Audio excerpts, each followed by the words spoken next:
Assalamu alaikum, ladies and gentlemen. I would like to welcome you to our first panel of this year's conference. We hope this will be a successful session and of benefit, for we're going to discuss some important and sensitive issues. For this reason, we usually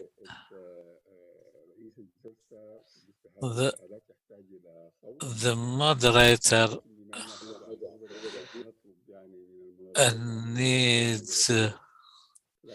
needs some sound equipment, but because we're dealing with civil wars, we need an AK-47 rifle, maybe. And all the topics we're going to discuss are of the kind that needs long hours to be discussed, really.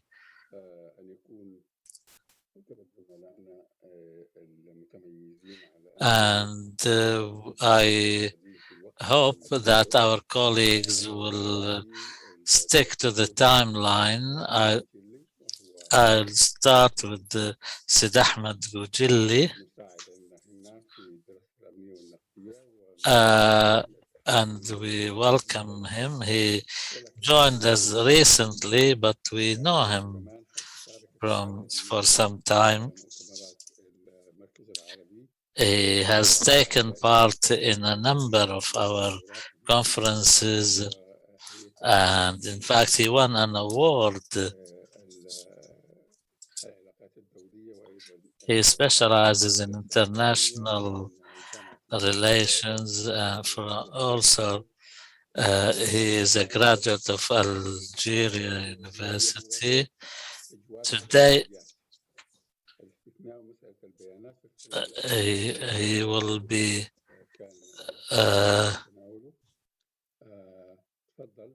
continuing in the discussion that we started in the opening session. Thank you, Dr. Abdelwahab. I would like to welcome all our participants and all our followers on the social media, wherever you are. My paper today will have an analysis of all the civil wars between 1945 and 2020. This will be just a general glimpse, and the details can be found in other papers. This paper covers maybe all the armed conflicts, internal armed conflicts which have taken place in the Arab world, and I used some archive material as well as some statistics, and we compared this archive material to see their suitability. We tried to discuss whether or not the Arab civil wars are an exception to the rule or not, and we will also provide a list of these civil wars. And our first task is to try to define what do we mean by civil war, or differentiate them from acts of genocide, massacres, coups d'etats, and acts of terrorism.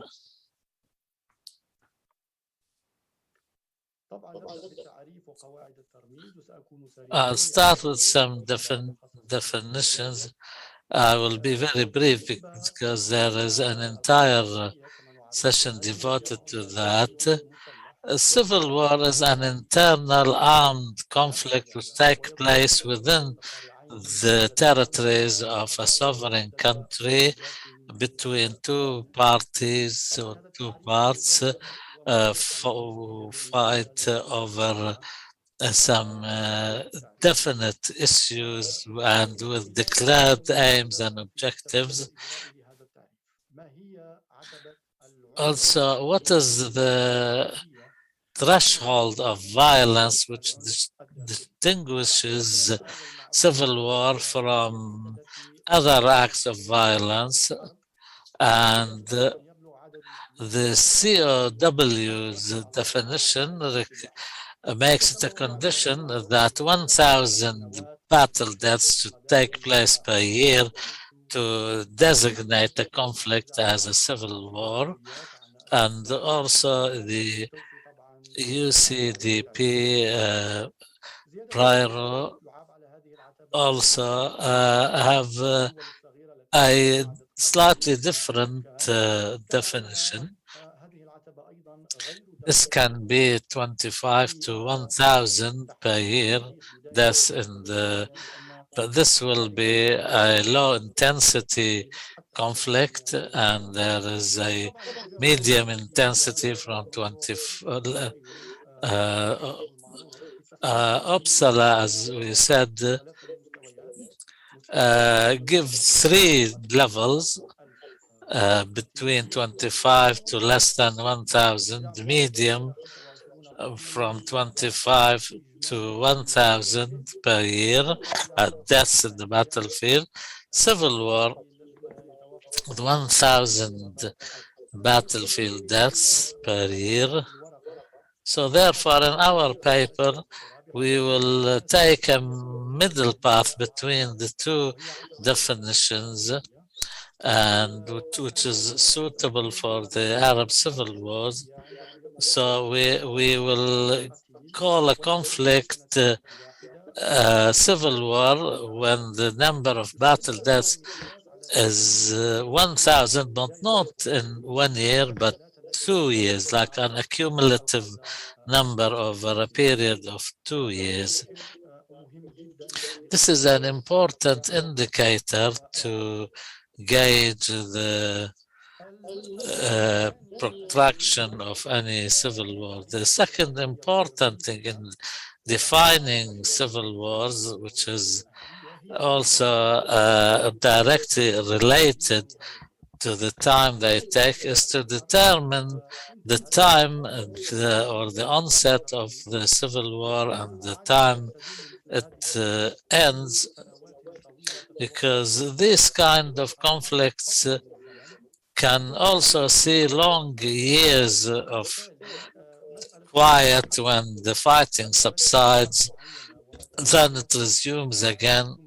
So in order, when we determine when a civil war starts and when it finishes, this will be important to determine the duration of the civil war.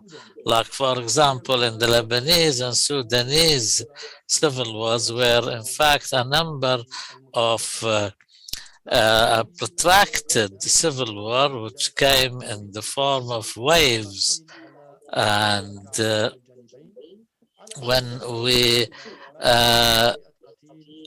we see that 1,000 battle deaths occur and the government of the other party, the civil war's government, is 100, and also the resistance by the insurgents should be taken into account, and also when we take into account a certain defined period of time with the number of battle deaths is less than 1,000, when there is a negotiated settlement or a ceasefire, and we consider also a civil war as a continuation of a previous one, if the nature of the civil war is not changed from a territorial conflict or governance or whatever, and also if the parties to the civil war do not change, and in return we consider the civil war a new one and not a continuation of a previous one if the nature of the conflict and the type of conflict change. Some data here. This is a list of the 19 countries which we took into account in our paper, and also we divided these countries from the time they gained their independence and sovereignty, like Yemen in 1948, and we chose a period of grace of 3 years from 1945 to be the beginning or the baseline for this paper. Therefore, we have a list of 45 countries, civil wars, which took part between 1945 and 2020. And you see the list here is the time when started and the designation or symbol we gave to, and please take note that all the numbers of that do not include the civilians, and these are only battlefield combatant deaths, and there are 5 cases which do not qualify for any kind of designation. We have 2 in Iraq, 2 in Lebanon, when the Kurds fought each other, and also in the Polisario when the Moroccans consider as internal civil war, and the Polisario consider it a war of liberation, and also and what happened in 1970 in Jordan between the PLO and the Jordanian government, and also in the Dhofar conflict, and whether or not we discuss it from the pre-independence 1971 or after. Also, this table provides information on the number in months of the civil war and the number of the casualties, and as we said, the total people killed was 650,000, and you see now in this graph the distribution of number of this and the level and the intensity of violence. We see in the 60s the number of deaths was more than 150,000, and then then it went down. In the 80s it went up again, and in both decades the Sudanese civil war was the main contributor. And in the 90s, which was an exception, and in comparison, the number of casualties seems to less, but in fact it was no less intense, but the number of conflicts was less, so therefore this decade was an exception from the prevailing trend. And of course, the period post-Arab Spring saw the most intense battles. And there are 5 countries with the most number of casualties: Sudan with more than 250,000, followed closely by Syria by more than 123,000, then followed by Iraq, Yemen, and Somalia. But taken into account the time element, As for the number of the months which this was lasted, we'll see that there was an increase, and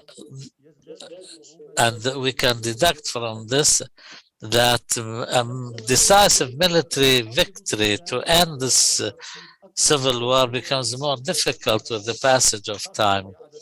Sudan, if we judge by the number of months, is the longest, with the equivalent of 18 years, followed by Iraq by 15, then Yemen. And we counted here the actual fighting and not the total number of years. For example, we deducted the number of months where the fighting did not produce 1,000 battlefield deaths. And also, if we distribute these wars on the decades of time, like when they start and when they finish, this is another Arab exception, by the way. And we find that in the post-Cold War era, the civil wars which started and ended can almost be equal to the ones who started and ended within the Cold War period, which lasted some 45 years. This is another diagram which shows the beginnings and end of each war according to the decade they took place in. And we see that in the beginning, the graph was more stable.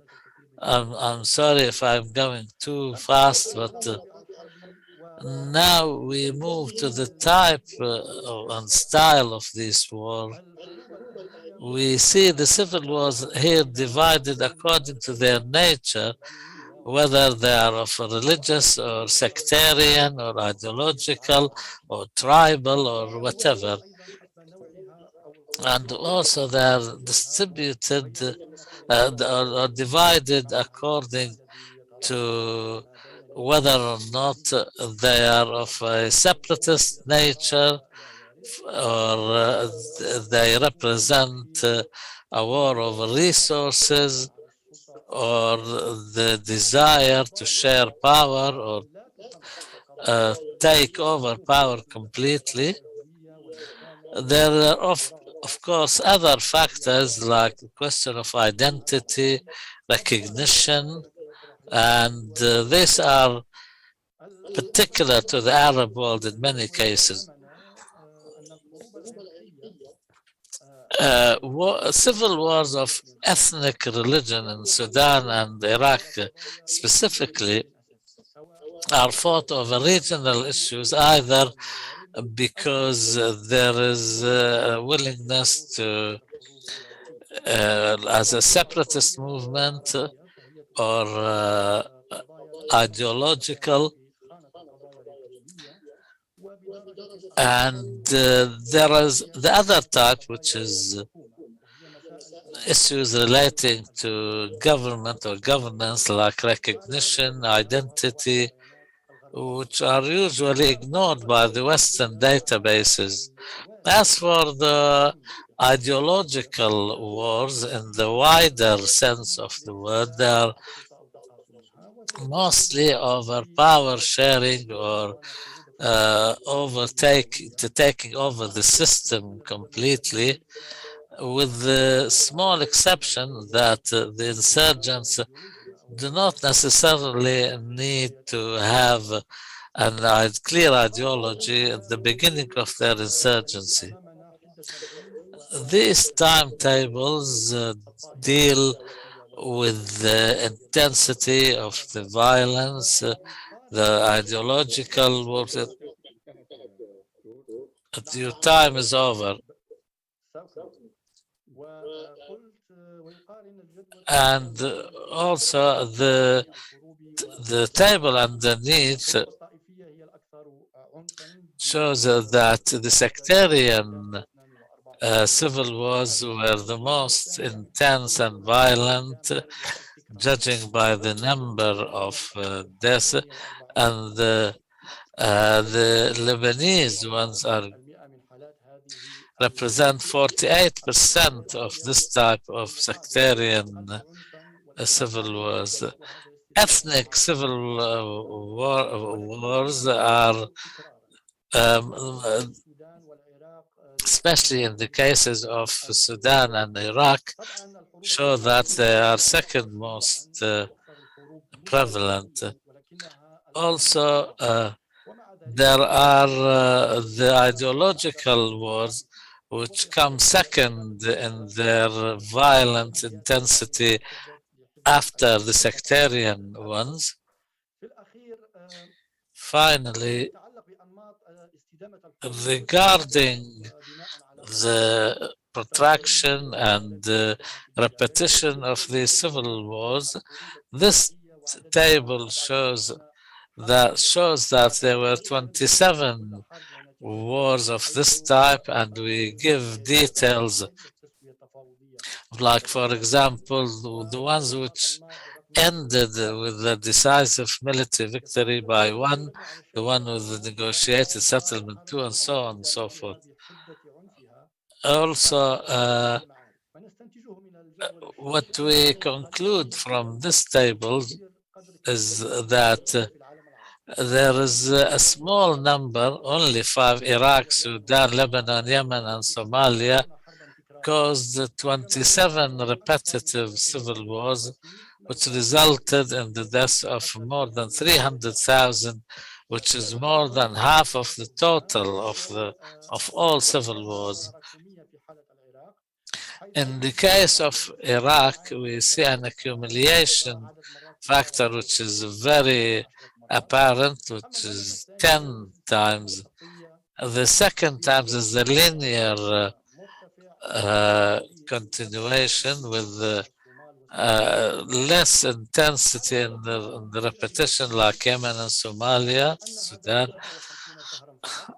Lebanon is different because it lasted 4 years, but it was very intense. And this result with the Sudan results show that sectarian and ethnic civil wars are usually very violent. This graph shows that the Wagner factor, or the decisive military victory, shows that out of 27, only few happened, and also there are 80 civil wars which repeatedly occurred, but ended either by ceasefire or a negotiated settlement, and went through a period of peace between 1 year to 5 years, only to occur again. And these kind of agreements did not stop the reoccurrence.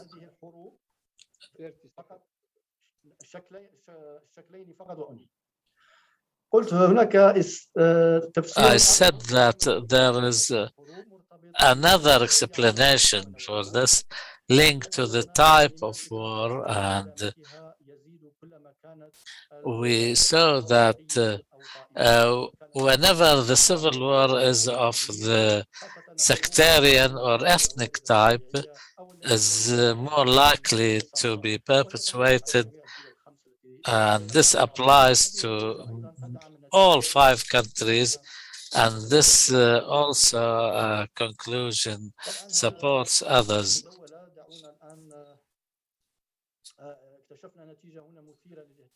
We discovered an important conclusion here between the lack of internationalization of the civil war, and to what extent has that resulted in the protraction of the civil war. And in some cases, this was evident. The fifth part was to do with the logistical variables. We surveyed literature in the Arab world from 1975 to 2010, then from 2010 to 2020. We logistically analyzed a number of indicators. There is 26 variables divided into 52 indicators, and these are the variables that our colleagues will be talking about. Unfortunately, I don't have much time to talk about them, and I have to finish, otherwise we'll have a situation of a civil war here. You can find a lot of details in the published paper. Thank you for your kind attention. لن تكون حرب أهلية لأن الضحية بيكون واحد فقط. Thank you. It won't be a civil war because the victim will be only one person. Anyway, we'll move to Dr. Hamid Ali, and he's the Dean of the Public Administration Department and the Development Economies. He is an economist from Texas University, and he has an experience in the public administration domain and conflicts. Dr. Hamid will be talking about the reasons of the Sudanese civil war's protraction, and as you know, the Sudanese civil war indeed was lengthy, protracted, and perhaps he was humble in providing the statistics that relate to the dead, because those who died because of the civil war were more numerous, according to my knowledge. As far as this intervention is concerned, the title is Causes of Protracted Sudanese Civil Wars. I'm talking about the motivation, the causes of protracted civil wars in Sudan. The history of Sudan indeed does matter in this paper, especially psychologically. Also will be alluding to the perceived and objective inequalities in Sudan.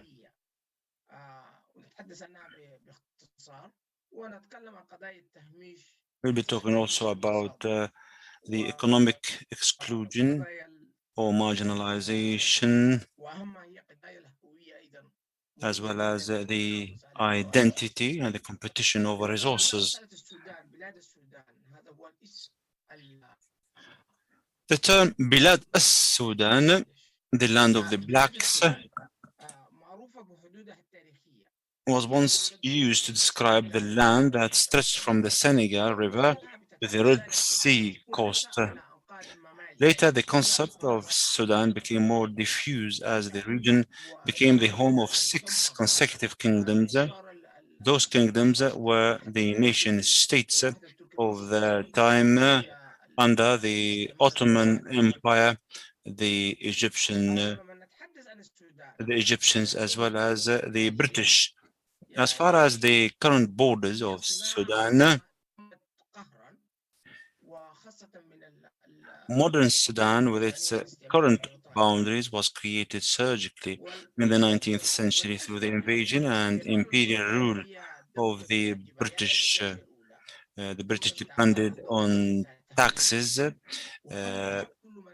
It has marginalized the Sudan and focused on the river Nile River, and thus the elite came along following the colonization, and they followed the British suit, and they repressed the Sudanese. The repression is still going on. As far as the areas of the insurgency, the heirs of those kingdoms rose to challenge a unitary state known for its oppression, like the Kosh, the Tegali, the Sinaria regions or kingdoms. These kingdoms, or the heirs of the kingdoms, rebelled. We had a revolution in Darfur, a revolution in the Blue Nile, in the southern parts of Kordofan, in Tagali, and in the Kush.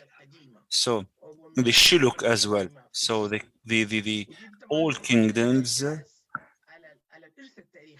following the departure of the colonialist powers, rebelled, or the inhabitants of the old kingdoms rebelled. And indeed, those kingdoms were religious kingdoms, and religion played a major role in those kingdoms, especially in Darfur, the Sinai kingdom, even the Tagali kingdom, were based on religion.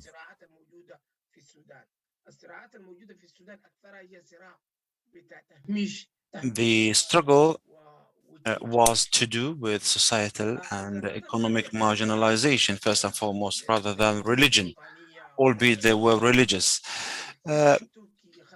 If we look at Muhammad Ali of Egypt and the Anglo-Egyptian condominium period,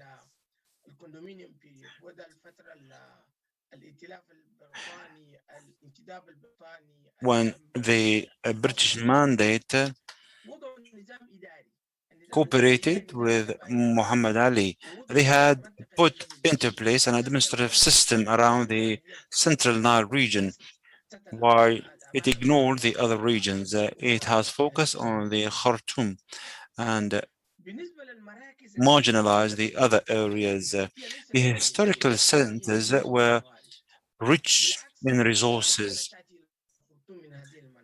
Indeed, Khartoum, before the taxes and before slavery, used to benefit greatly from the historical centers, especially during the British Mandate. The Al Jazeera scheme, created by the British, lasted about 6 decades, and the British Empire needed a cash crop and cotton, which was chosen to support the British textile industry. And this was a normal part of the colonial economy. Cheap or free labor was sought from the oppressed regions. The textile industry in Britain was booming in Lancashire, as you know, and up to this moment, we had the remnants of that project for the benefit of the colonial Britain. The elite also came along and tapped into the same resources in order for the government to continue such production. So we have seen Al Jazeera's project being very repressive. But anyway, as far as the perceived and objective inequalities in Sudan, Sudan is a multi-ethnic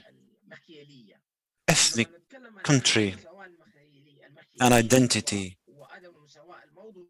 When we talk about the perceived and the objective inequalities, when we deal with the treasures and the material kind of issues, we talk about the objective inequalities, but the perceived ones is to do with the perception. If you belong to a certain faction or denomination or sect in Sudan, how will you look at the distribution of power, the distribution of resources, and so on and so forth? This is what we mean by perceived inequality. We had a study that is qualitative and a questionnaire administered to adults in the ethnic groups in conflict areas, as well as tribes in non-conflict zones.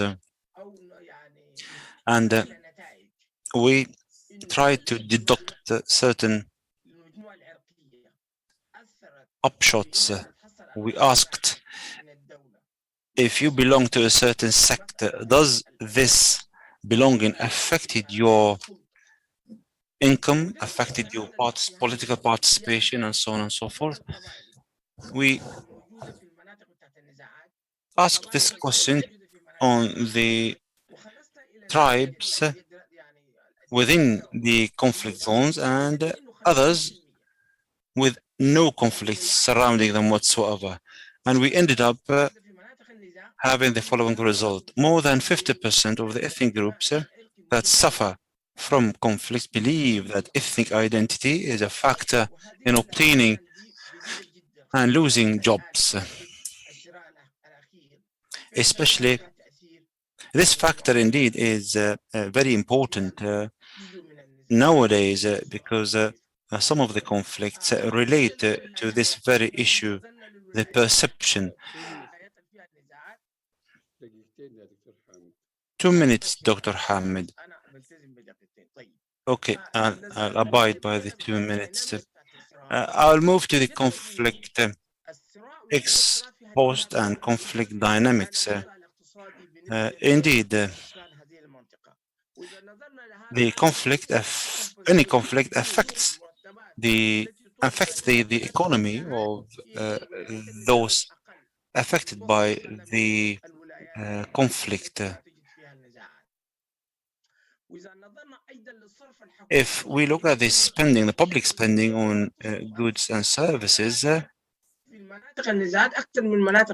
the conflict areas, the spending is more than in the non-conflict areas, and mostly to do with sending arms or spending on arms.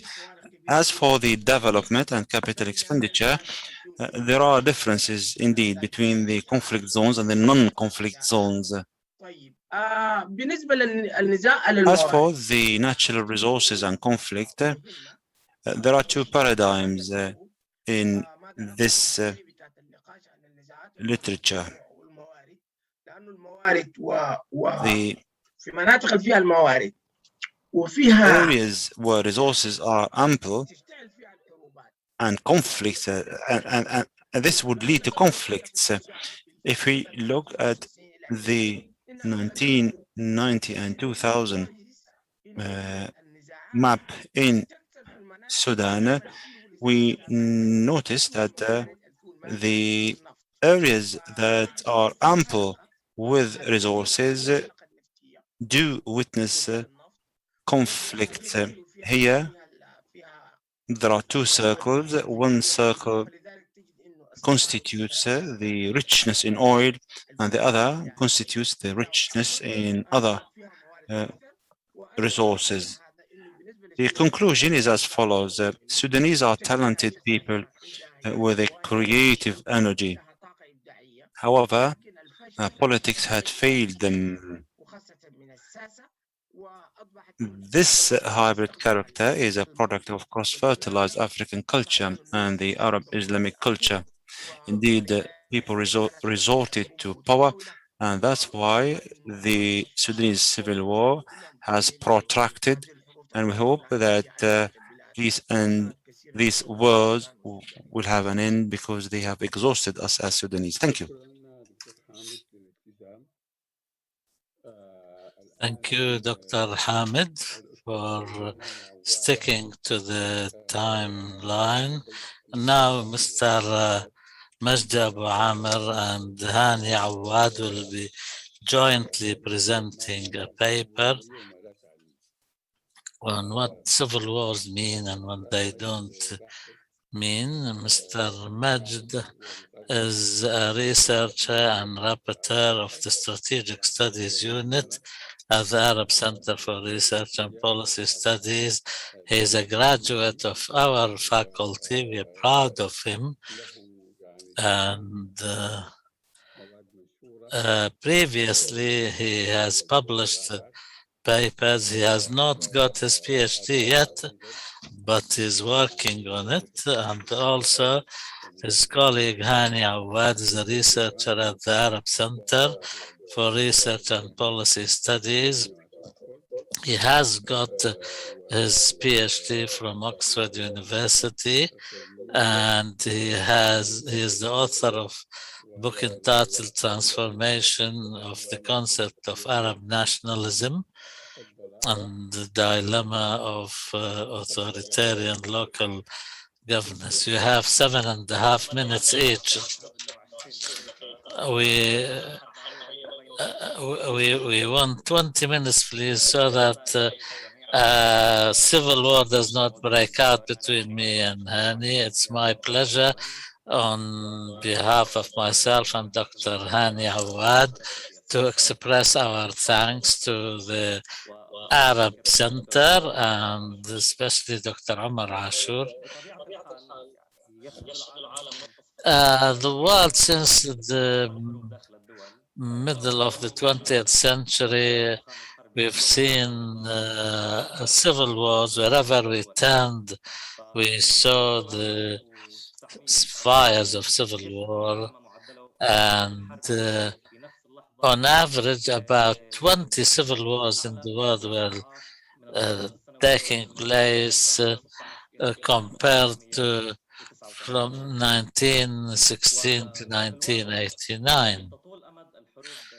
In fact, civil wars are protracted and compared to, and since the 20th century, the wars in general have been protracting, and Afghanistan and the Tigray province and others are, because apart from the Arab-Israeli wars and the Iraqi invasion of Kuwait and the Iran-Iraq war, which are the exception, the rest are mainly civil wars within the national borders of countries.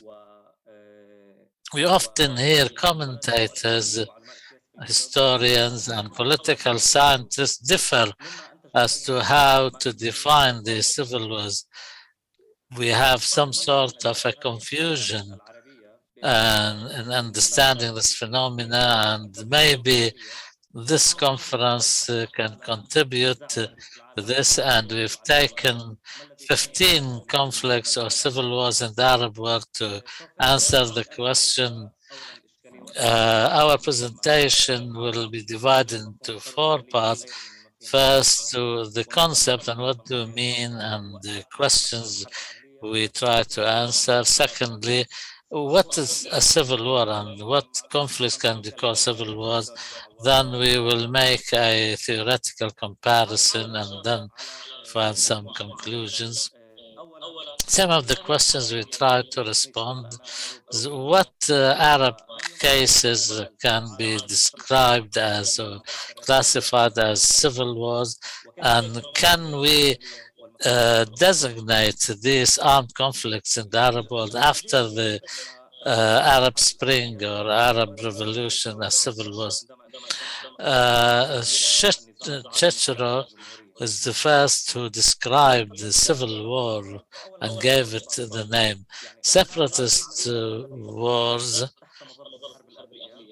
of course, there are different concepts. I will try and go through them briefly and to separate them from civil wars, because more often than not, these conflicts are called civil wars despite their nature. Separatist wars are the wars which some minority tries to um, engage in a war of cecession, and also insurgency is a kind of strategy can be used by state actors and non-state actors, which is different than a civil war, and it usually has an ideological complexion.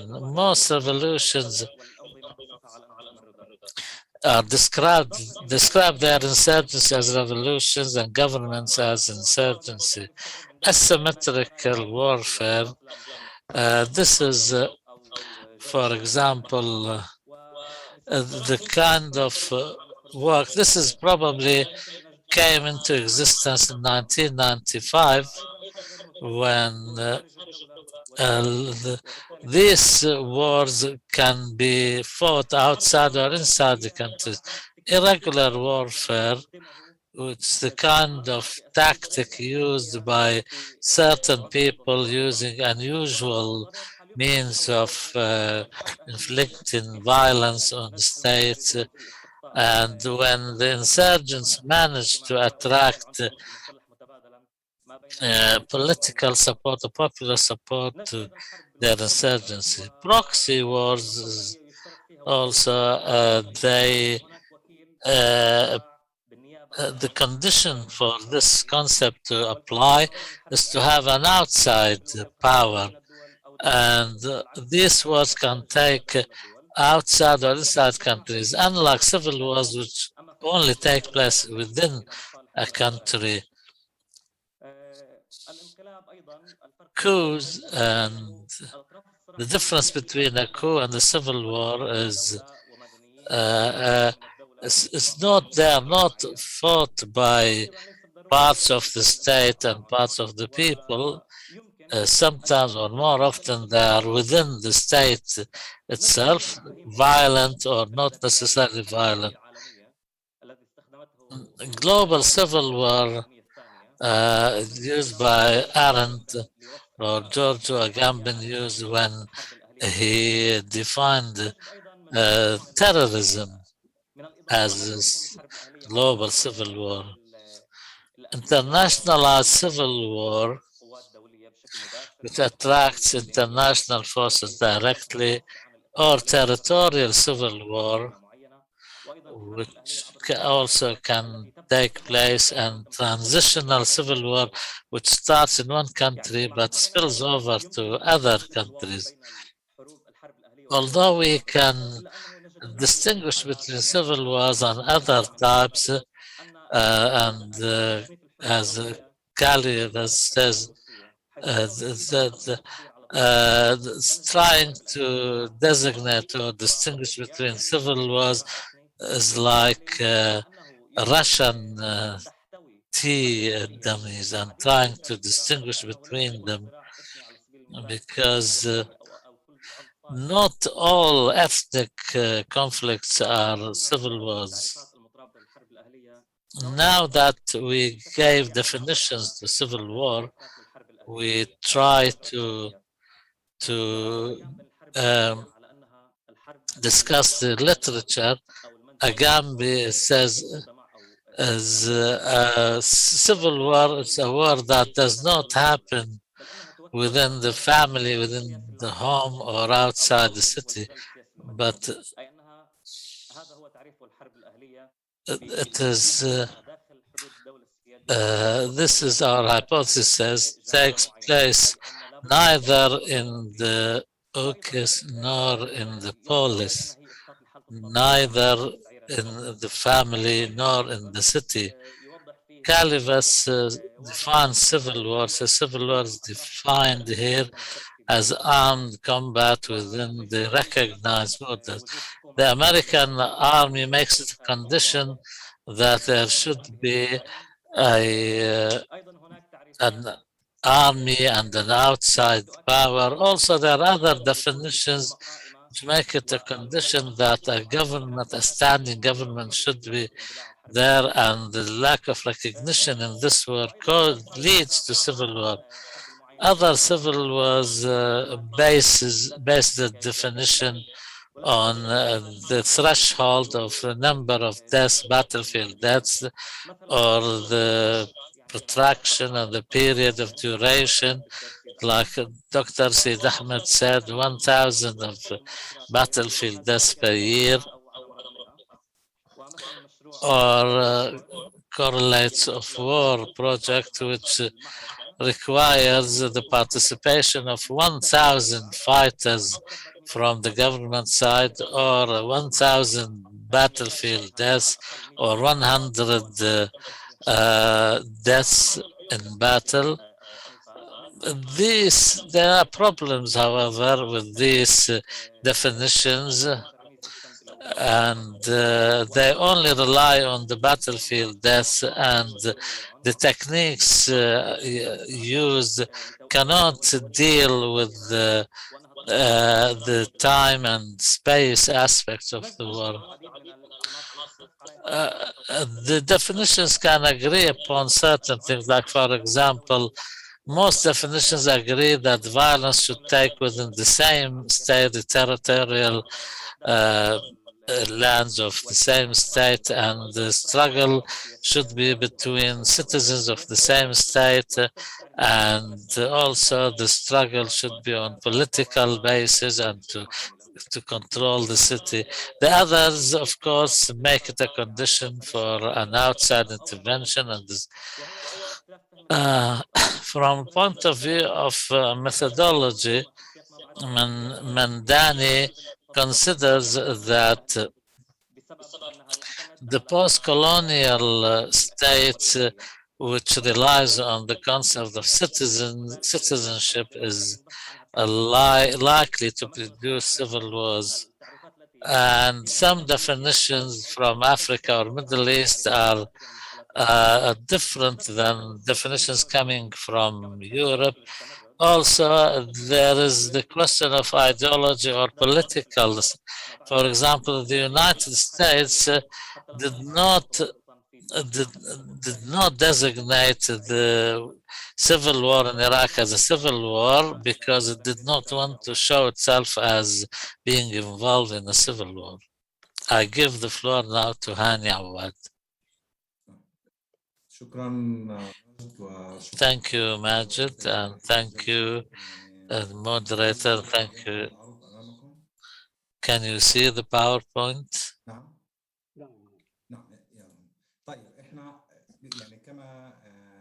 Okay. As my friend Awad has said, generally speaking, these definitions are standard, and they are based on an ideological point of view. We are taking the opposite route to that. We take the civil wars themselves and we try to narrow the definition down. Some colleagues try to expand the definition or concept. We try to narrow it down.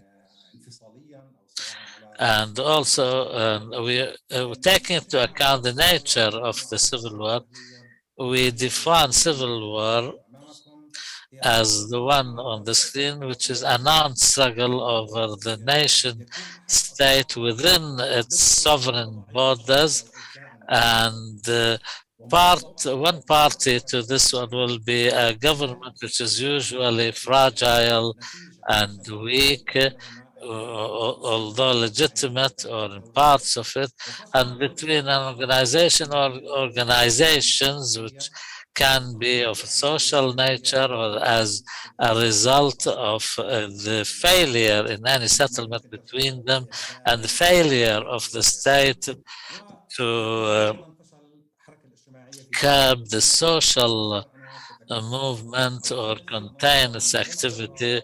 So therefore there can be 5 different tracks we can include in our definition, which we find suitable to distinguish a civil war from other armed conflicts. the basic elements here are a state which is weak in its legitimacy and an organization based on social movement and if you take these elements and take into account the struggle of a social movement is different because it goes beyond the struggle of a power struggle, and it goes to other aspects like the identity of the people, identity of the state. The diagram you see before you is what we suggested according to the cases we studied. You'll see on the right a weak in legitimacy state and a social movement organization. You see when there is a regime change, when there is a success and or it can lead in the other direction to an insurgency. So the failure of the insurgency will lead to a civil war, which will lead to a settlement. The armed struggle which is aimed at changing the identity of the state, and the state will engage in this war is to clamp down on the social movement organization or its power base, and because although sometimes it's difficult to distinguish between the civil war fighters and the regular fighters, the data we collected, and not all cases are not clear enough. Some are still ambiguous, and some cases need more authentication. These are the preliminary results that we gathered, except for Libya and the Sultanate of Oman. We did not have time to reach some conclusions, and I prepared 4 cases, but maybe we don't have time for them all. There is the Lebanese case where it's unanimously agreed that it was a civil war which went through 3 phases from 75 to 82, from 82 to 83, and the third phase from 83 to 1989, and also how some social movement organizations fought each other, and this led to a failure on the part of the state and these organizations. Also, the Syrian case, we have 2 phases. In fact, the first case from 1975 to 1982, which was a struggle between the Muslim Brotherhood, which is Hanna Batato and Michel Foro detailed this struggle, which reached Aleppo, Idlib, and Hama cities, and it was an insurgency, and the state tried to oppress it, but within relatively a short period of time managed to deal with this insurgency and dismantle the Muslim Brotherhood. In the Syrian case, that was the first phase. The second phase started from 2011-23. We start between the Free Syrian Army, which had insurgents joining it from the state itself who rebelled to defend themselves against oppression. 2 minutes. Also, these groups did not have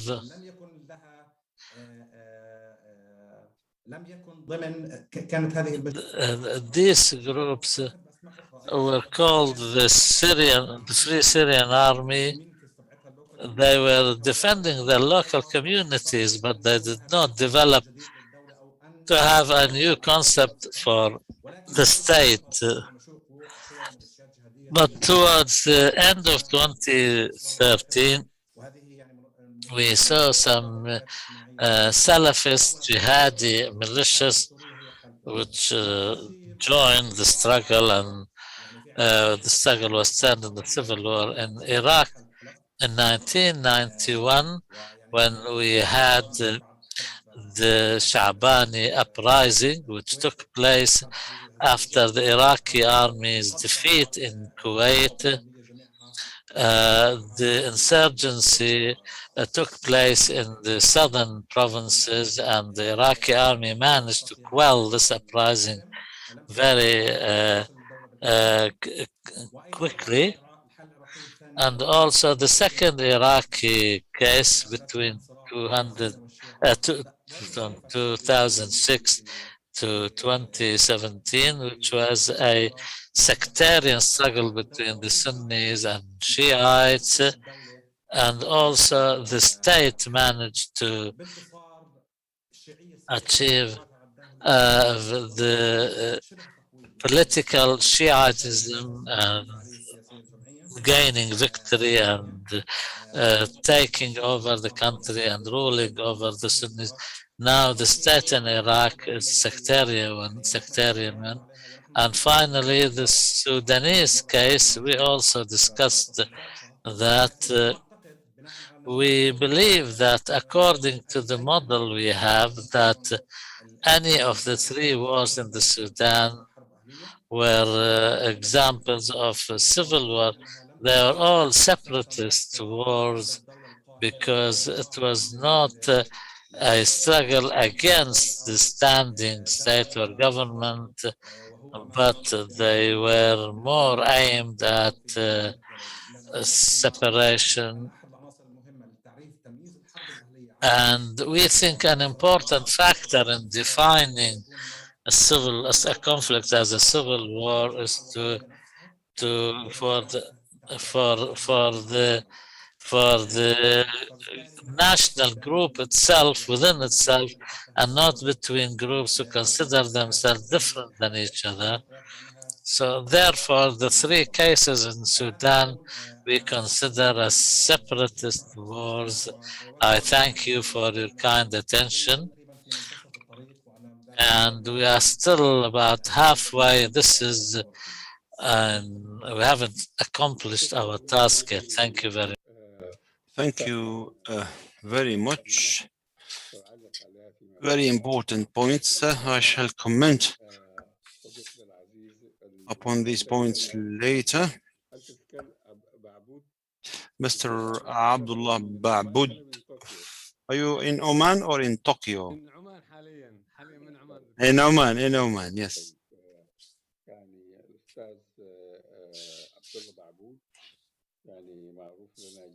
Mr. Abdullah Baaboud.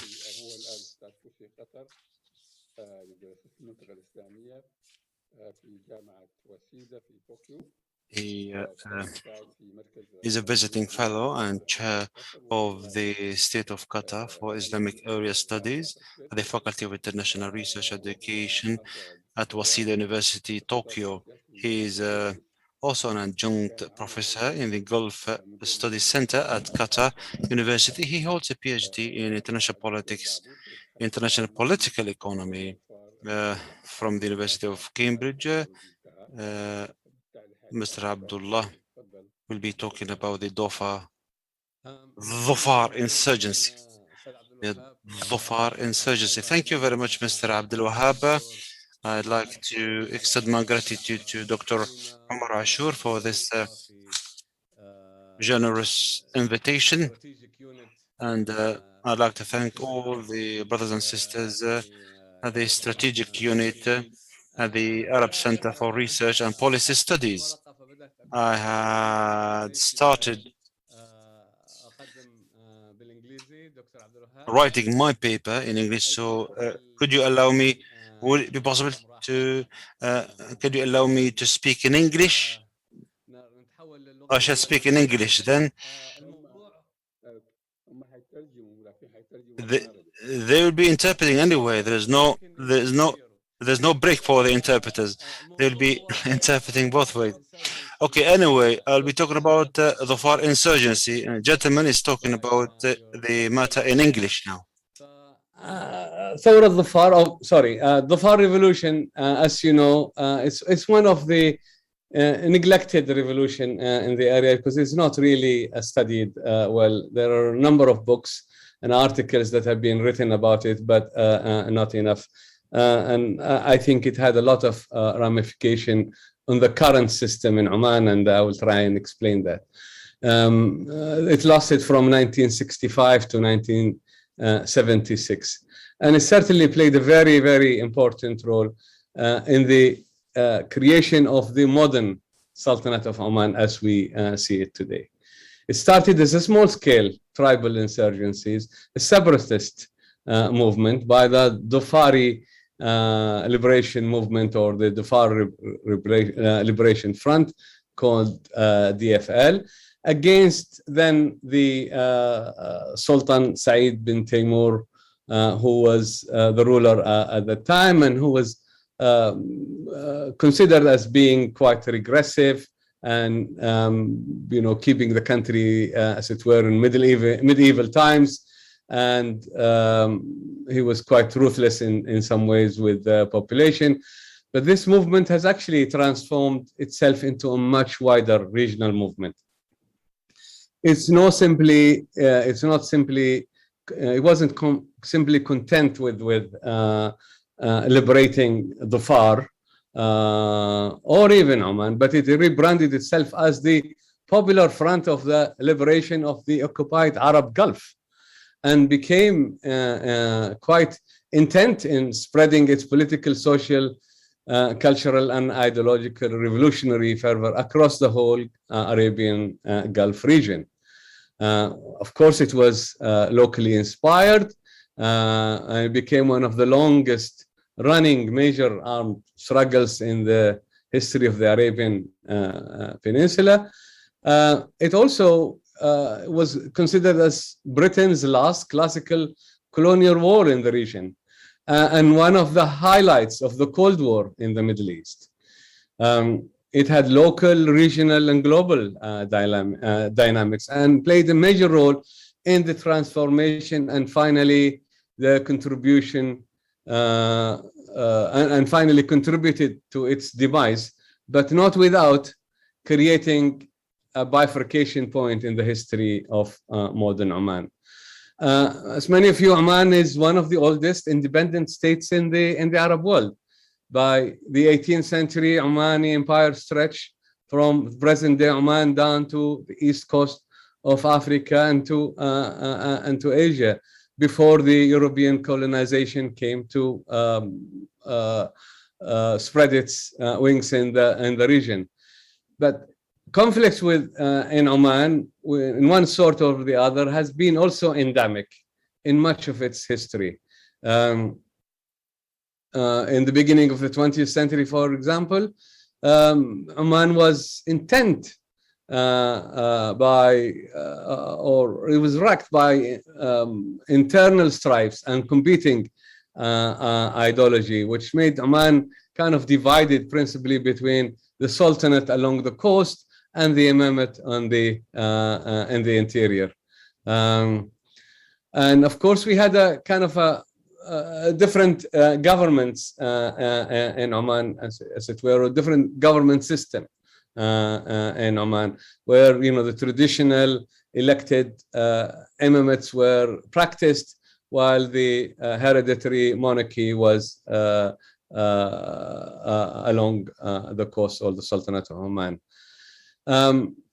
And of course, this has created a lot of problems between the Imamate and the Sultanate, and also you add to that the revolution in the south, in Dhofar, had made the government respond in a different, political and military way, but the lessons from these revolutions has helped the government, or the current government of the current states to reconstitute itself, and it helped it to follow counterinsurgency strategies that became more accommodating, more integrative, rather than repressive.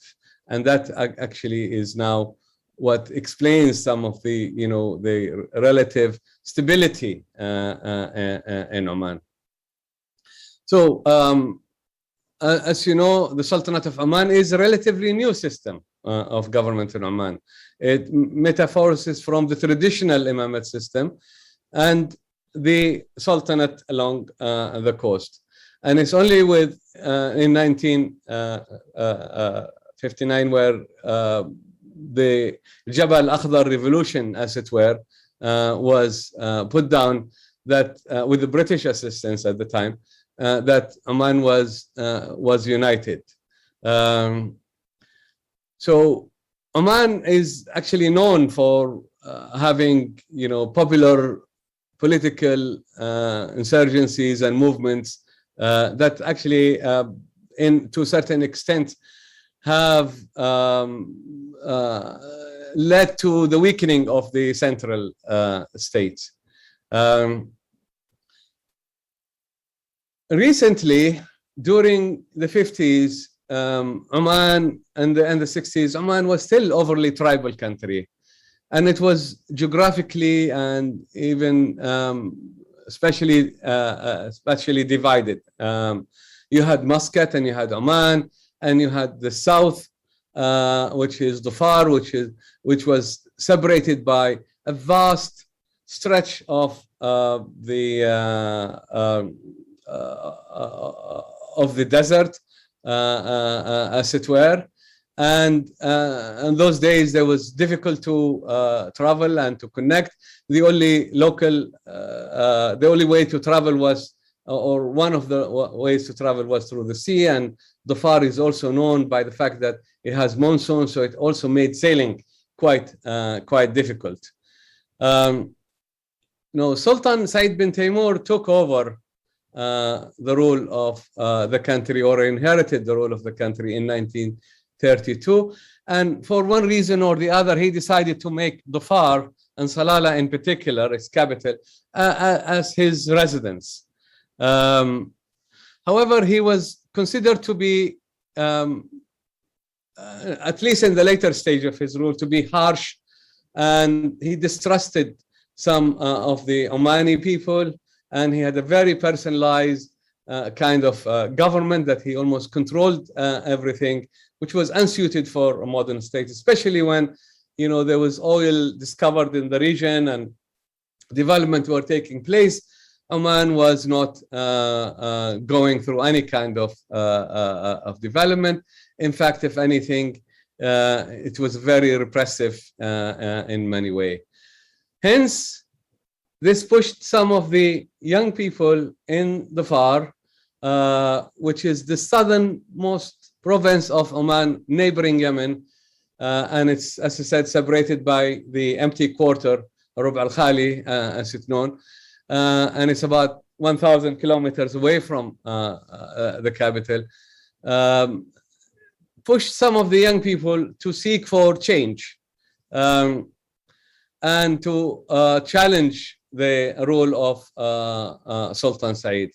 At that time, Oman was, as the whole country, was quite backward. It had a subsistence economy, was living on fishing and herding and some simple trade and agriculture, but not really much of oil discovery, and lacked all the the modern infrastructure, and especially that the Gulf region was developing, and many people from Oman found ways to go to the Gulf, escaping from Oman. Therefore, they decided, while they were working in the Gulf, they joined some of the armed forces. They went to, for example, the Trucial Oman Scouts in what is now the UAE. They also worked in the Qatar Defense Force, in Bahrain, in Kuwait. And even some of them went to Iraq, Syria, and Egypt for education. So these young people started to think that we have to change the system, and we cannot be contained within the existing system. And of course, this came at a time when the whole region was also going through a period of anti-colonial ideologies and Arab nationalism, and the leftist movement was, of course, quite strong. So the movement of Arab nationalists was actually quite spread, and it had headquarters in Kuwait. It was headed by a Kuwaiti physician, Ahmed Al-Khatib, and it was Kuwait was at that time was economically and politically and culturally quite dynamic in the Gulf. So many of these people actually linked themselves to this region, to this nationalist or Arab nationalist organization, and infused by popular discourse of Nasserism, and it was closely tied to Arab and Pan-Arabist revolution. They created something called the Dhofar Charitable Association. And this was like the first non-tribal political grouping that got the Dhofari people to work together, and it had branches in several Gulf countries. They started to collect donations, they started to get support, to give support to the families, to send their young kids to universities, to schools, etc., etc.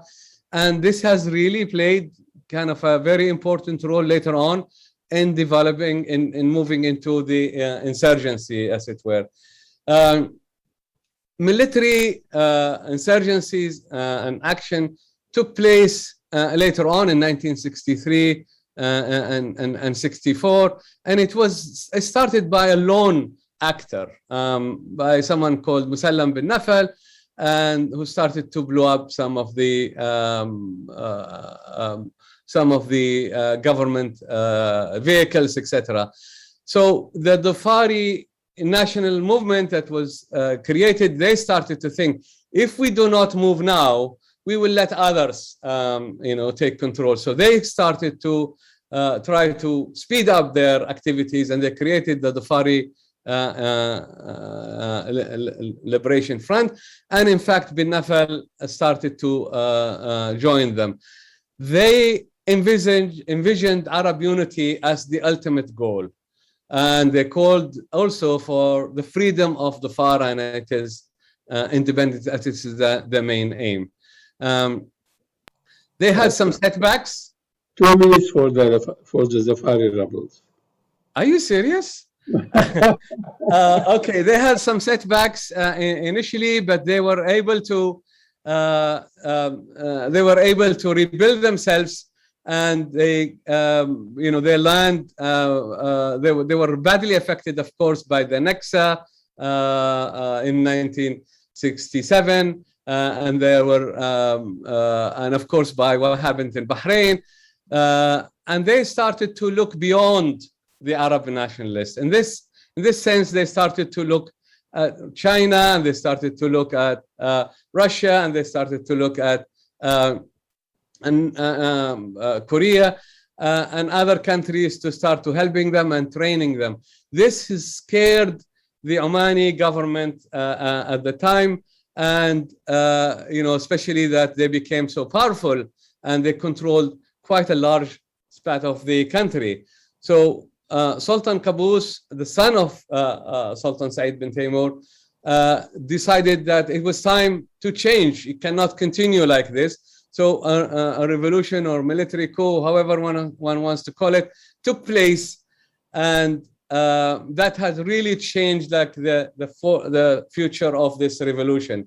With Sultan Qaboos basically accorded amnesty to all the people. He asked them to the rebels, asked them to join in, but also as well as incorporating the rebels into his side and promising development and so on. He got regional support from Jordan, from Iran, and as well as international powers from the United Kingdom, as well as others, because it was like during the Cold War, and there was no way that they would allow a Soviet-led revolution, cultural revolution, to win in this very strategic region. So what you're looking at Oman today is actually a transformation that has been created or has been forced by this revolution. And even the late Sultan Qaboos, people think of him as part of that revolution, because he actually overthrew his father to make a modern state that Oman we live in now, which is a country that is that is beyond sectarian and ethnic and even regional differences, and of course it has now plays a very important role in the Gulf and the Middle East and the Arab region. And with that, I would, if you like, I will stop here. Thank you. Thank you very much, Dr. Baaboud. We have now about 20 minutes for questions and answer. I see some hands already raised, and also I have received some questions from the audience. I'm going to alternate. I'll just make a couple of remarks very quickly about Majd and Hani's paper, where I think they introduce a good, interesting point about civil wars being an assault on the, which is, I think, is logical, the state's monopoly of violence. But then they spoiled it, I think, by saying that separatist movements are not civil wars. But I think as long as the state is still not separated, so they are civil wars because they are within the state. I have a point also for Dr. Hamid regarding the issue of inequalities in development as a cause of war.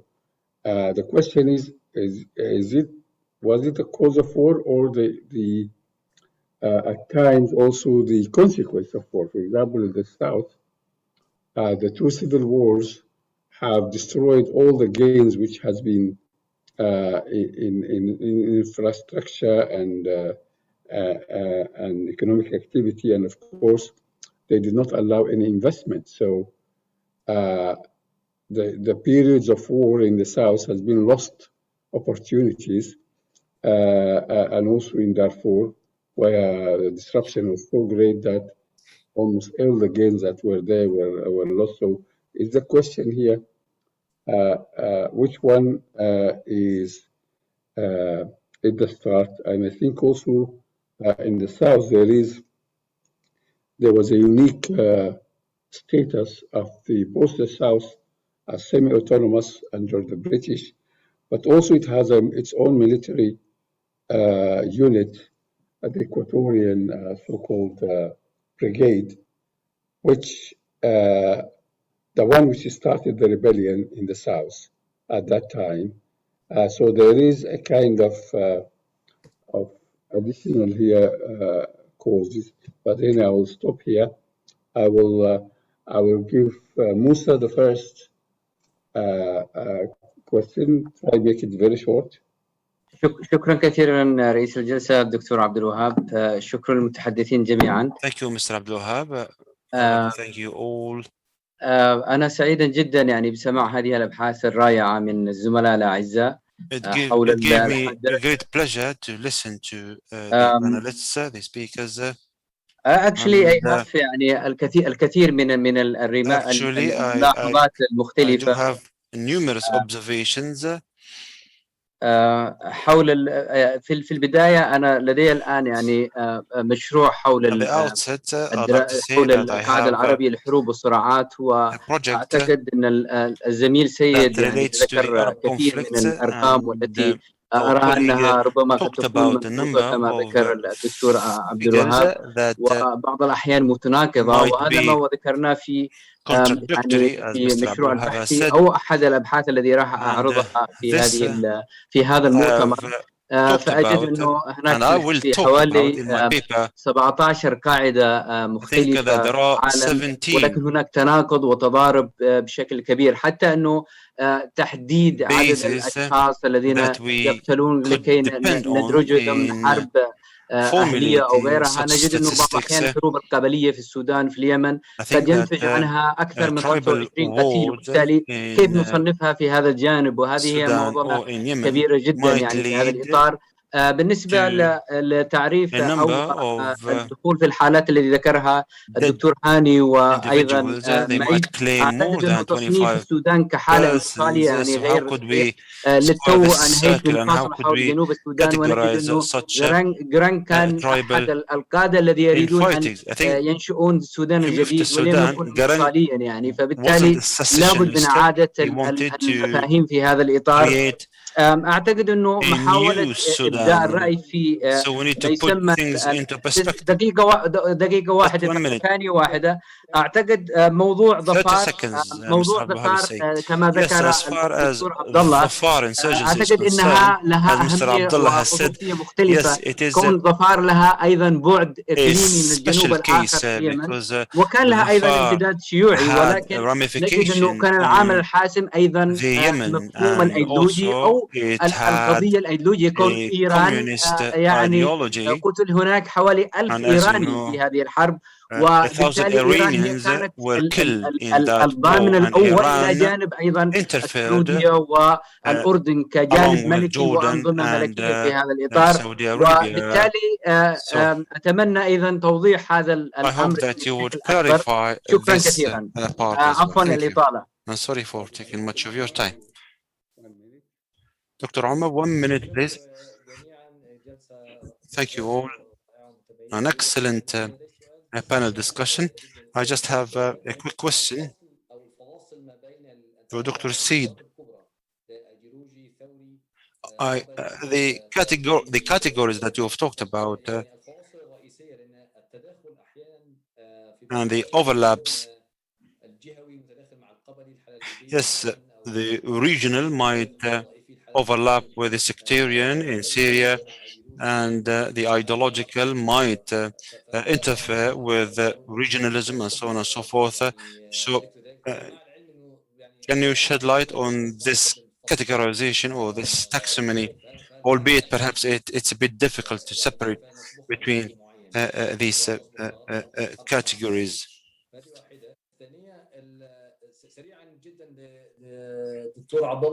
And very quickly, Dr. Abdullah, speaking in English now. Shukran jazeel.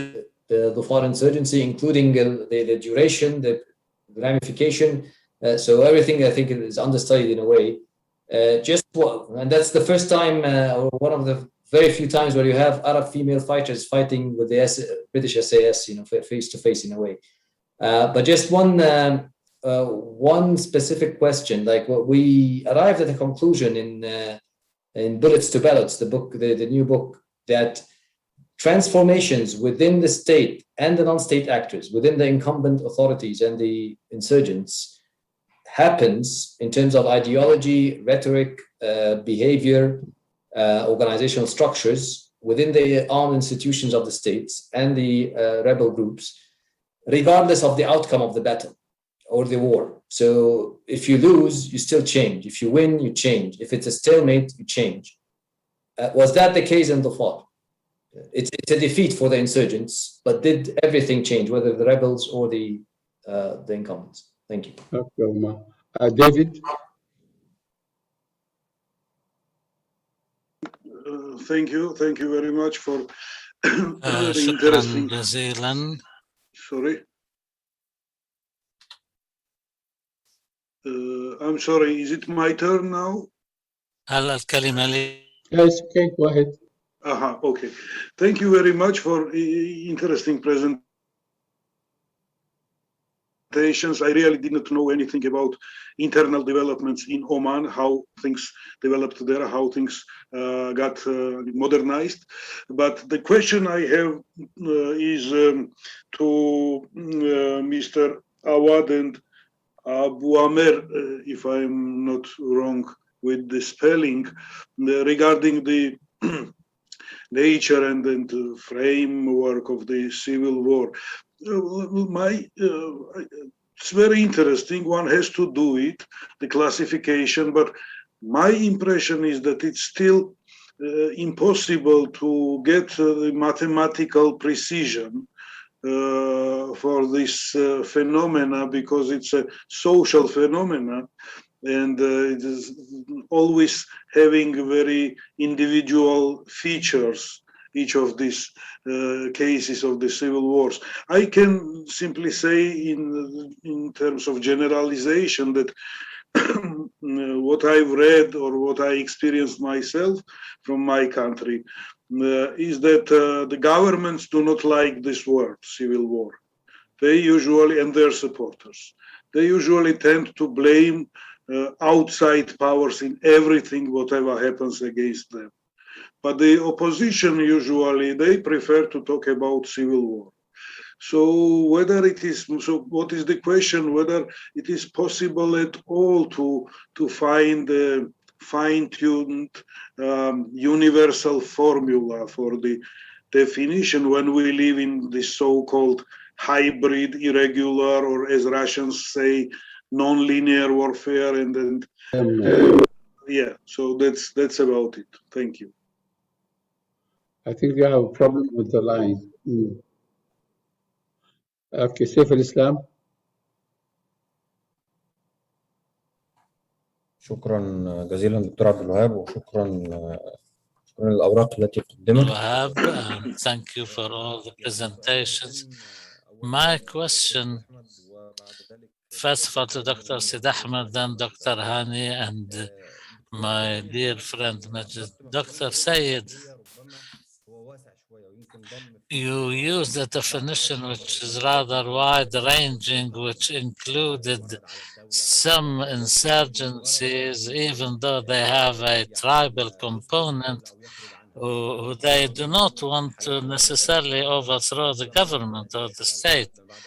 And I did not see, for example, in Egypt, after 23 in Sinai in Egypt, some certain tribes or parts of tribes, they engaged in acts of insurgency, not necessarily to overthrow the government, but partly to rest some claims. They have these claims and to raise them. Also, there were some insurgencies which were revolutionary in nature, but they failed because they were not well organized.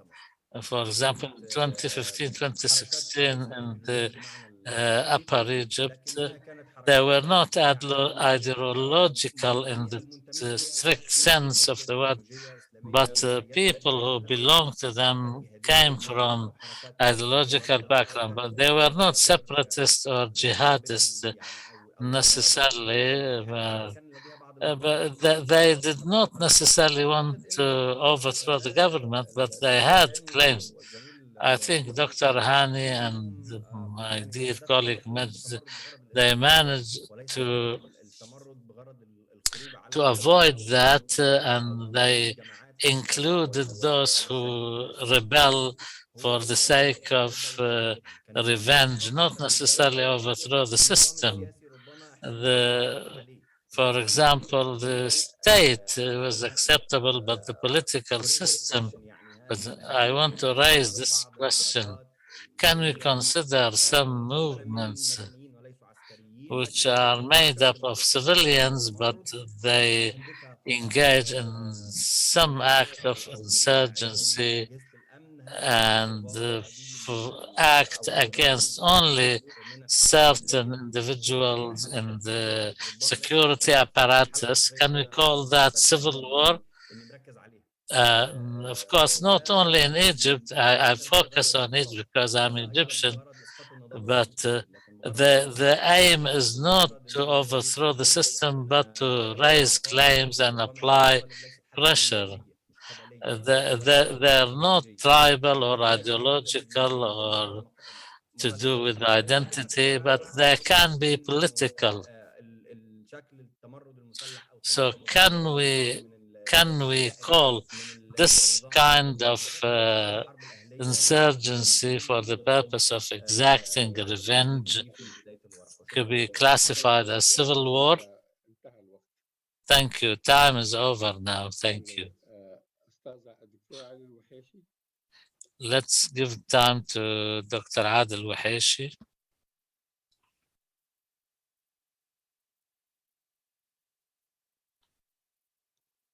Ali Al-Waheshi. Assalamu alaikum. Thank you, Dr. Abdelwahab. My question to Dr. Abdullah, thank you for your presentation. What are the regional and international actors which supported the insurgency in Oman? Did they have any separatist claims? Can they come back? Can they make a comeback, or have they been contained in the political? And what was the interest of Libya to support them in that period? We have some questions from the social media. Someone's asking Kemal Ataturk or Gandhi, which is the best formula to deal with the Arab civil wars? Second question is technical. Muhammad Kabbas raised this question. So, by excluding the months that did not conform to 10,000 deaths threshold, I am assuming that we divided 1,000 by 12. Just to confirm, additionally, those excluded months may have had low death rates, but they could have experienced some other form of activity like building arsenals. So how do you justify not counting them?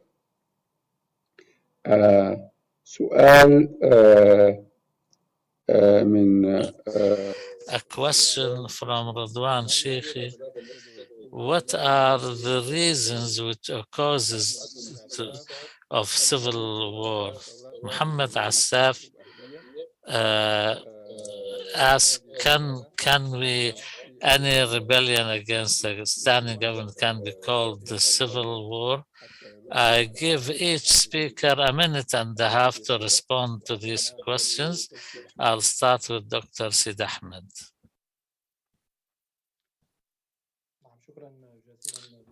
Thank you, Dr. Abdelwahab.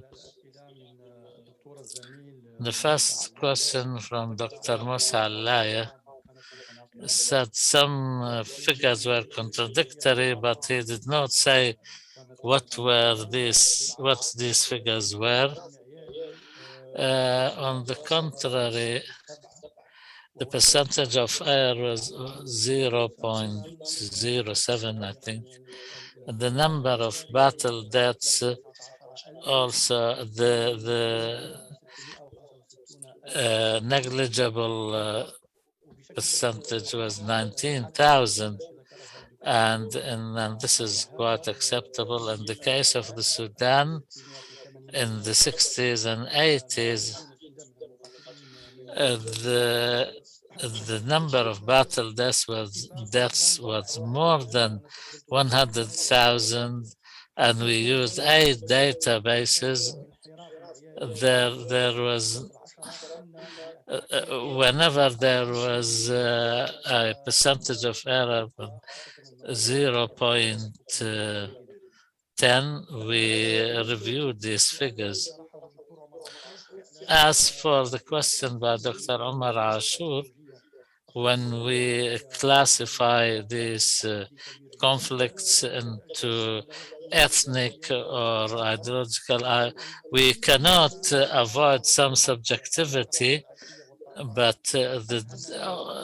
to distinguish between a sectarian and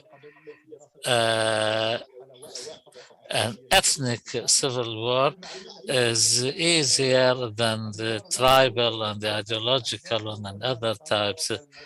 We relied on the declared objectives by the insurgents, and many scholars say that in classifying civil wars, they have to be organized and declared objectives announced by the insurgents. The second criteria is how you classify the civil wars according to international standards. The third important element for us, which distinguishes the peculiarity of this Arab civil war, is the narratives and the rhetoric and official discourse by the actors we must focus on, because we cannot understand the civil wars without understanding this kind of discourse, and we saw how the actors, how they're behaving, what they were saying, etc. The point raised by Saif, I think I was more specific in my definition because I did not include the side of the government, because that would lead to dismissing many civil wars and actors, especially in the Arab world, and which is particular and unique and an exception. When we classified the types of the civil wars, I agree with what Saif said. It's difficult sometimes to classify some low intensity conflicts because they are basically based on recognition, freedom, and achieving status, and it's difficult to be classified according to the Western databases. Even Western databases, unfortunately, when it comes to classifying these civil wars, rely on Western references. I did not find even one single Arabic reference, whether in the Uppsala or other projects, which talks about these wars. So therefore, let me conclude by making a recommendation. I hope that the Arab Center, with all its different units, and for Arab in general, to establish databases based on our own understanding of the nature of civil wars, rather than relying on classifications or data coming from the Western world, because they are full of mistakes and biases. And we hope this response is good enough for you. Thank you. I give the floor now to Dr. Hamid, but if you allow me, if you please also allude to what discussed in the first, the opening session, and the difference in opinion on to what extent the state is party, and like Majd and Hani talk, these civil wars sometimes are against the authorities or the state's monopoly on violence. And we want to understand, how did this particular situation play into this these definitions? Dr. Hamid. Unmute yourself, Hamid.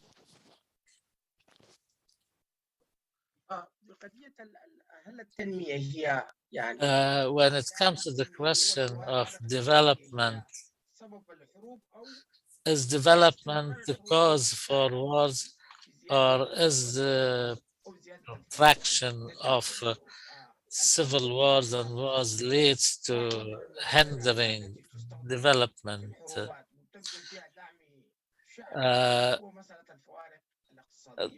Because the economic disparities can be the reason. Once the war itself starts and the dynamics take over.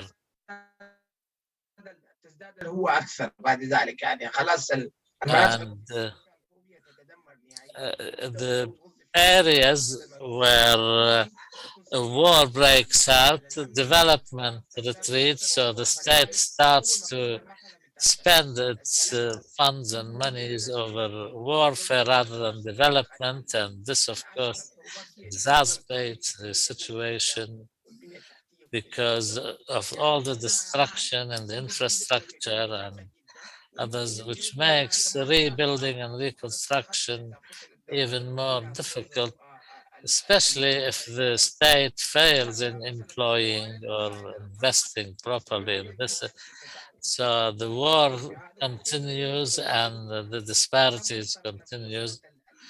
In the south of Sudan, I did not talk about the policy of closed territories, or closed areas, which was one of the root causes of this gap and deepened the gap in the southern areas, and consequently the social and cultural disparities changed and led to the separation of the South Sudan. As for the nation state's monopoly on using force or power, battles and political battles are like a market where all tools are used. Once the government loses control, the struggle continues with the exhausted party. The protracted civil wars of Sudan led to the exhaustion of one party or more, and then they find they take a period of rest and they rearm and regroup and start again. That's why we saw the civil wars going on and off, and sometimes one party wins and changes the system of the regime. Thank you.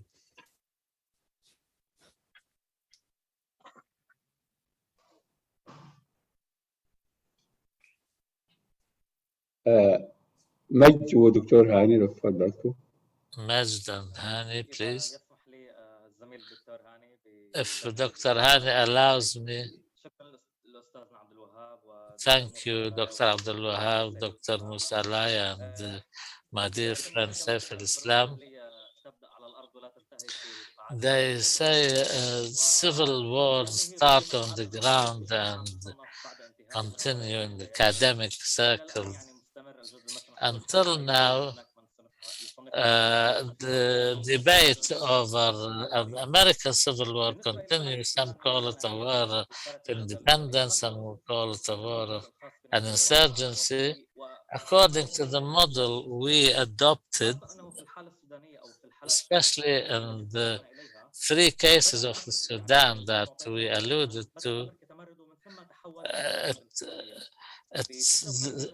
and 56 to 72 was the rejection of integrating North with the South. And in the second case, the basic was the rejection of the September laws of 1987.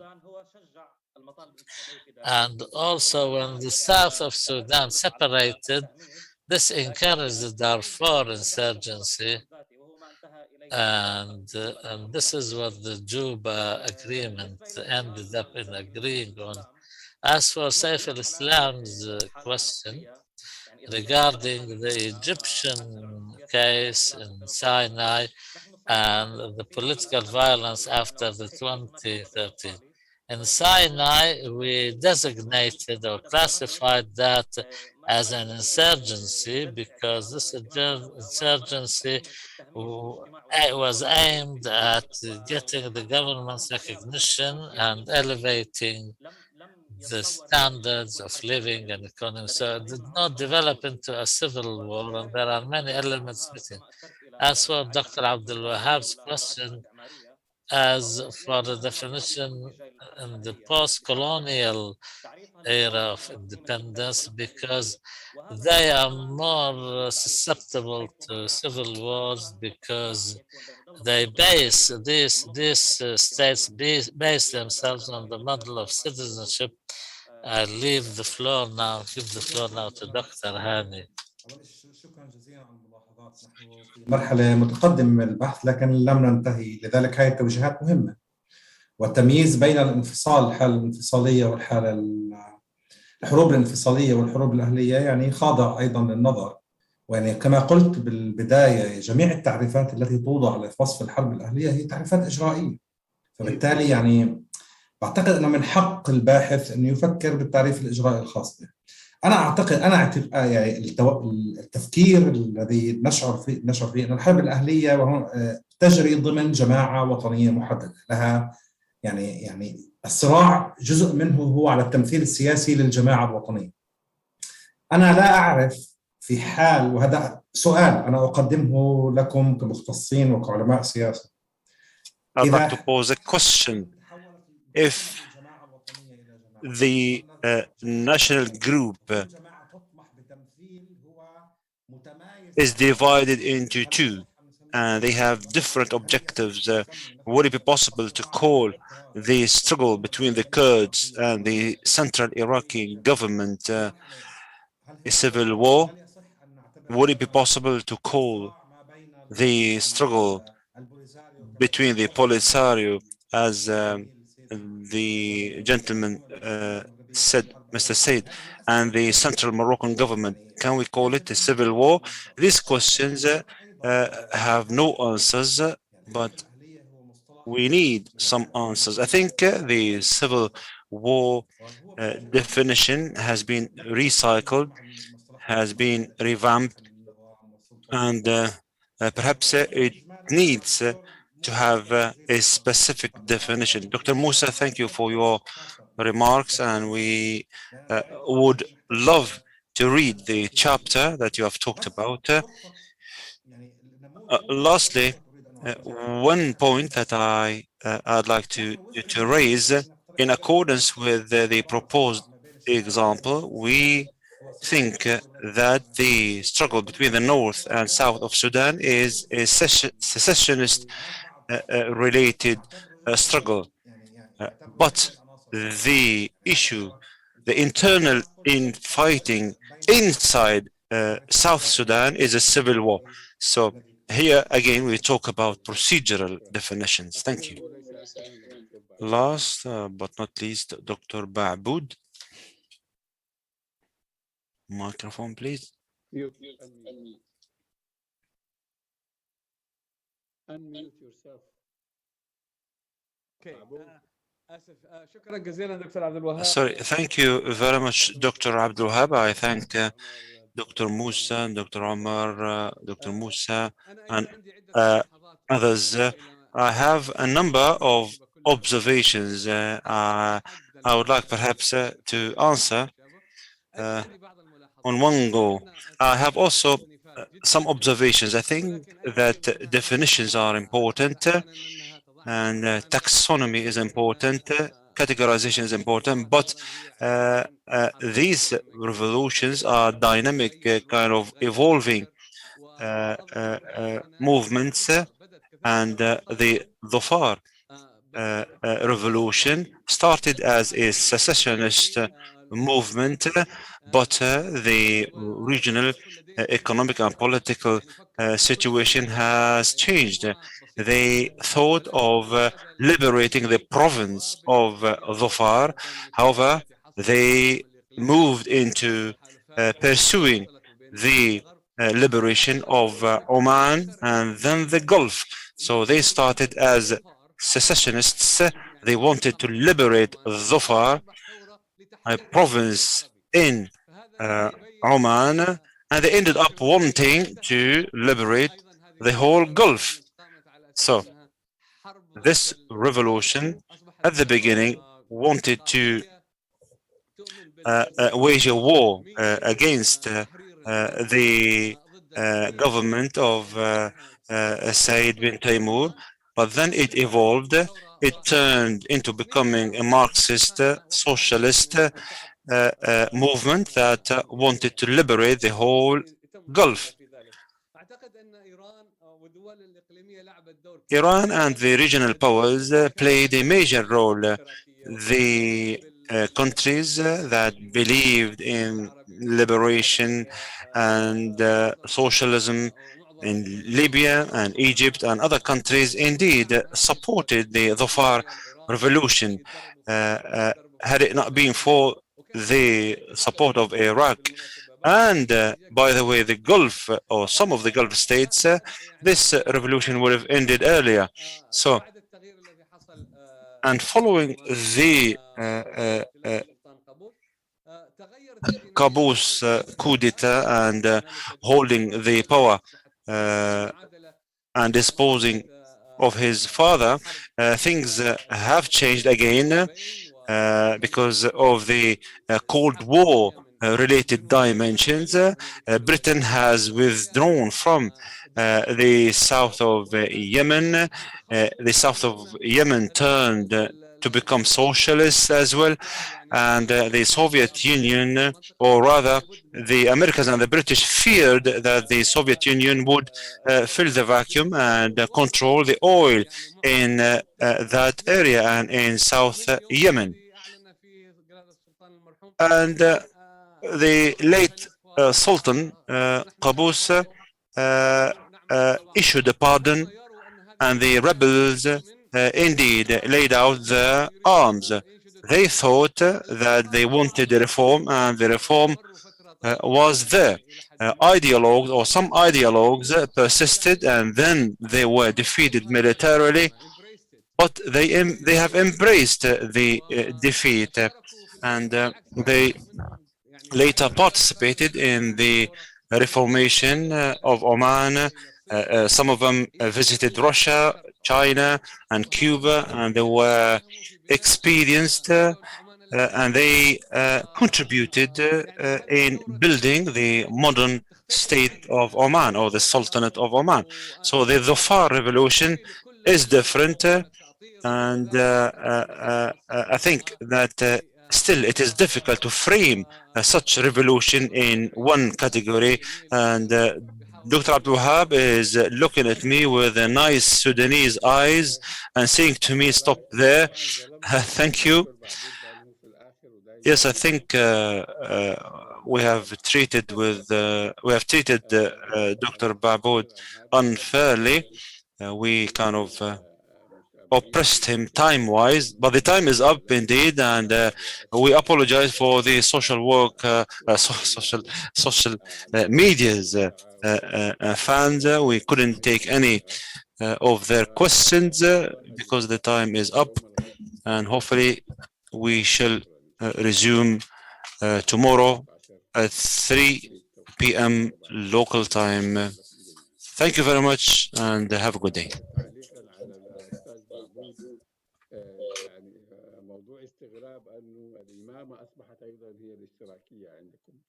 I'm just surprised because the imamate has become a socialist movement. That's what I wanted to say. Just